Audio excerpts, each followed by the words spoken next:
ఏ రాష్ట్ర సర్కారైనా జనాల కోసమే పనిచేస్తుంది. ఎందుకంటే వాళ్ళ ఓట్లతోనే కుర్చీలకు ఎక్కుతారు కాబట్టి. అందుకే గెలిపిస్తే మీకు అది చేస్తాము, ఇది చేస్తామని ఎన్నో పథకాల ముచ్చట్లు చెప్తుంటారు. అళ్ళ కొన్ని ముంగట పడతాయి, కొన్ని పైసలు లేక వెనక పడతాయి. అది వేరే ముచ్చట అన్నట్లు మన తెలంగాణ సర్కార్ కూడా రైతులకు మంచి మంచి పథకాలు పెట్టింది కదా.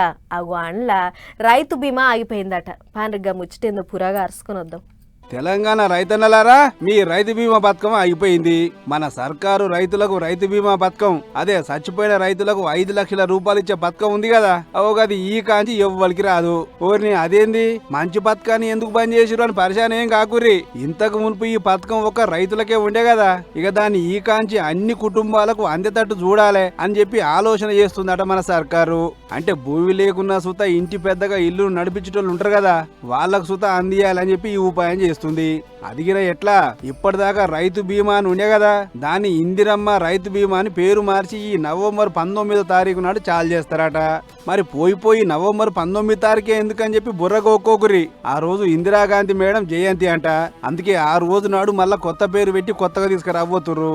సరే పేరు మార్చితే మార్చిరే అనుకుందాం, గాయంత దానికి బంద్ చేసుడు ఎందుకు, అట్లనే నడిపించవచ్చు కదా అని అనుకోకురి. ప్రతి కుటుంబానికి ఇన్సూరెన్స్ ఇచ్చే ఉపాయం చేస్తున్నారు కాబట్టి ఇంటింటి సర్వే చేస్తారట. అంటే ఇల్లు తిరిగి ఇంటి పెద్ద ఇవ్వాలనే ముచ్చట్టు రాసుకపోతారు. అందుకే దానికోసం 3 నెలలు బంద్ పెట్టిరు అన్నట్టు. ఇక అప్పటిదాకా రైతు బీమా ఎవ్వరికి రాదు. గాశారం బాలేక ఈ 3 నెలల లోపట్ల పాస్బుక్లున్న రైతులు ఎవరైనా చచ్చిపోయారు అనుకో 5 లక్షల రూపాయల ముచ్చటిగా మర్చిపోవాల్సిందే. కాబట్టి అట్టిగా తొందరపాటు నిర్ణయాలు ఏం తీసుకోకురి. మొత్తానికి 8 ఏళ్ల సంధి నడుస్తున్న ఈ పథకాన్ని టెంపరీగా బంద్ చేసింది సర్కారు. మరిగా ఇంటింటి సర్వే ఎప్పుడు చేస్తారో ఏమో చూడాలి.